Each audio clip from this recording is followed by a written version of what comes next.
Hey friends, Angie here from Jebel Dog Balance Training, and today I'm going to take you through the unboxing and setup of your ET300 Mini Educator E-Collar from E-Collar Technologies. So this is going to be a several part video. First, I'm going to show you how to set up your collar. So this is just my personal preference. It's how I like to set it up. There are many ways to set it up, but this is what I find most efficient and effective for the way that I train. So I'm going to show you that. I'm going to show you how to fit it onto your dog, especially those dogs that have a longer coat or like a big mane around the neck. I'm going to show you how to get good consistent contact on the skin so that your collar is always working. And then I'm going to show you how to get that dog's perception level, so to make sure that the dog is actually feeling something before we head out for the day to train. Okay, so this is my collar in the box, never been opened. So the first thing that we're going to see is a tray that's holding all of your e-collar parts. I prefer the black e-collar, but if you ordered it just as is, then yours is probably yellow, but it is the same collar, just a different skin. So you have several different things in here. You've got your long hair contact points, so you can switch those out. If you have a long furred dog, you can switch out your contact points so that you are making good consistent contact through all that fur. And then you just have some tools. You've got your tool to take your contact points off right there. You've got a tool here to pop the skin off of your e-collar remote if you wanted to change the color. And then you've got this guy, which is just going to test, you put the contact points on here and it's going to light up to let you know that your collar is in fact working. You've got a lanyard that you can hook onto your collar so that you can wear that around your neck so that you have that with you all the time. That's important for people who tend to leave that laying around and then they don't have the collar in that moment that they really need it. You've got a dual-ended charger. So this is going to plug in to the back of your remote. You've got a little silicone cover there, so you would just lift that up, plug in your charger, and I generally do this once every couple of days, just overnight, and then that should hold a charge for a couple of days. And then on your receiver, you've got a silicone cover there on that charging port. And as long as those silicone covers are on and snug, then both the receiver and the remote are fully waterproof. This can be fully submerged in water. It's not going to change the function or effect or feeling of the collar, and this guy will actually float in water, so that's handy if you're a person who likes to swim or paddleboard with your dog. That won't sink on you. Okay, so to turn my receiver on and off, I'm going to tap those two red dots together, sorry. So tap together, that's going to flash green. As long as it's on and fully charged, it will flash green. If it is about to die, it will flash amber, and it will flash red when you really just have like a few minutes left. This guy we're going to turn on and off by pressing that L button on the back, also the on and off button. So if I press and hold that button, it's going to pop up my LED screen, and now we are on. So I personally prefer to see the letters M and C on my screen all the time. That's my personal preference. The reason that I like that is that it makes my red button, the button that I'm going to focus on, that's my functional button. It's the only one generally that I use. So as long as if I press and hold that button, it's going to stay on up to 10 seconds, and then it's going to automatically turn off. So this gives me the ability to gently guide my dog through an exercise, or so just shut off on its own, or I can just tap to give my dog a prompt. This guy is your momentary button, so if you press and hold that, you can see it just gives you a quick flash, so that's not really long enough to give your dog any information, so I tend not to use that. And this guy on the side, I usually leave that as a vibrate setting, so it just vibrates the entire collar. Also not really useful, you can't really teach your dog much on that. So long story short, I'm just gonna use the red button. If ever you don't see M and C on your screen, you're just going to flip your collar over and press that M and C button. So you'll press and hold it and it's going to change the function of your buttons. So now we just have M, meaning that we've got just momentary stim, but we also now have boost. So this is momentary on the black button, and now the red one is boost. Not my favorite function. Some people like it. I personally don't. So I'm just going to tap through again. Then it's going to go to continuous. So same thing. We have continuous, and then we have boost.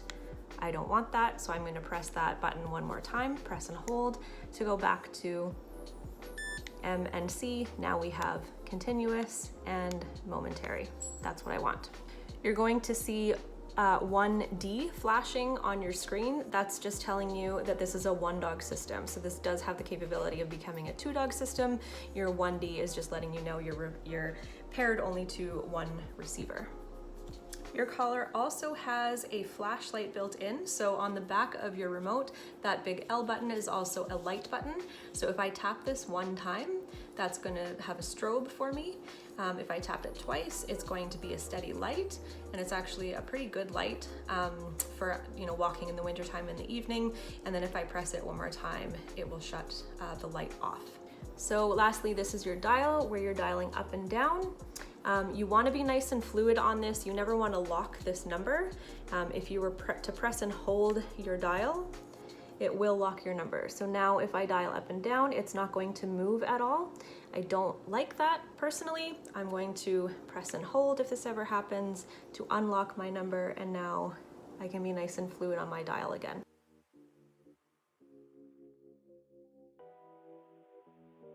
Okay, so I've got Jebel here. I have him on a leash, not on a training collar at all, so he's just on his regular flat collar.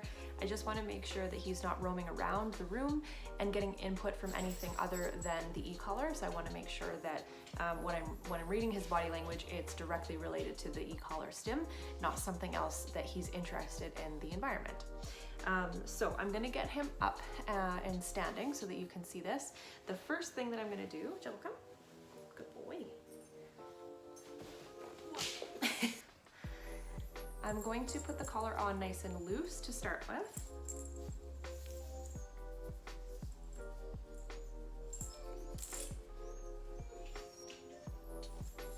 So I want it loose so that I can move it around, so I can really find the exact spot that I want it on.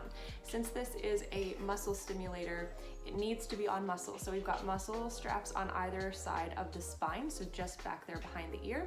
And we also have muscle straps on either side of the trachea, so not in the middle, but either side there. So we can put it in any one of those spots. I'm gonna put it up here so that you can see exactly what I'm doing. But to be honest, I actually prefer it down on the lower muscle down here because it's less likely to shift around down there. So the first thing that I'm going to do is part his fur so that I can actually see some skin. So I see some skin there. Then I'm going to take my collar, lift it up, make sure that the contact points are actually touching that skin. Then I'm going to kind of nestle that in, hold it in place with this hand, and then grab the excess with my other hand and tighten. Okay, so I want that so tight that if I push on it, it's not going to move. Okay, so that's nice and snug. So with that excess, you can chop that all off. This is just extra long so that it can fit any size dog. So make sure that you fit it already, and then you can chop that off. I also like to take a silver Sharpie and just color in on that line so that I'm not fussing around with it every single time I put it on. I have a bit of a guideline, but remember that is only a guideline. So it might be one tighter if it's higher on the neck, it'll be one looser if it's lower on the neck. But it is a nice guideline to have. The other thing is that because it's so snug, you're going to want to switch it side to side or up and down on the neck so that you don't create a pressure sore there on your dog's neck, because it is going to be snug. It's not going to burn your dog. It's not going to electrocute him or burn holes in his neck, despite what the internet might tell you, but it could create a pressure sore if it's sitting there for more than like 4 or 5 hours. So just make sure that you're switching it around. And if you're using any other equipment, we like to create an e-collar sandwich. So you've got your training collar up high, whether that's a prong collar or a slip lead, then your e-collar, and then whatever collar is holding your dog's ID. So prong collar, E-collar, flat collar for us, but whatever training collar or collar that is attaching to the leash, that one should be nice and high on the neck, the E-collar in the middle, the ID collar on the bottom. Okay, so now with my E-collar remote, I'm going to dial down to level 2. So my settings are what we talked about before. We have M and C on the screen, and I'm at level 2, and I'm just going to double tap. So you'll see that red light come on when I'm tapping. I'm gonna double tap, and I'm looking for some sort of indication from Jebel that he's actually feeling this. So I'm gonna move him just a little bit away from me and just holding his leash so that he doesn't actually walk away. So double tap. So that those ears to me looked like that he was just hearing it, not feeling it. He wants me to pet him. So that right there, he's, a lot of times when you have a dog that's already trained, what they'll do to indicate that they're feeling it is do a command. So he went to place. But you also saw his ears and a little bit of a twitch, and so that's what we're looking for. We're not looking to blow the dog's mind and scare the crap out of them. We're just wanting to make sure that they are actually feeling the stim before we head out into a training scenario. So for me, if I get up to like the teens and my dog is not giving me any indication at all that he's feeling it, then I'm gonna stop, dial back down, and check that fit and make sure that we're actually on the muscle and we're making good consistent contact with the skin, that no fur has gotten under there to prevent the stim from coming through. So that's what that looks like. I'm gonna insert some clips of other dogs and getting their perception level as well, so that you can see this is gonna look different for every dog. And that's that. Thanks for watching.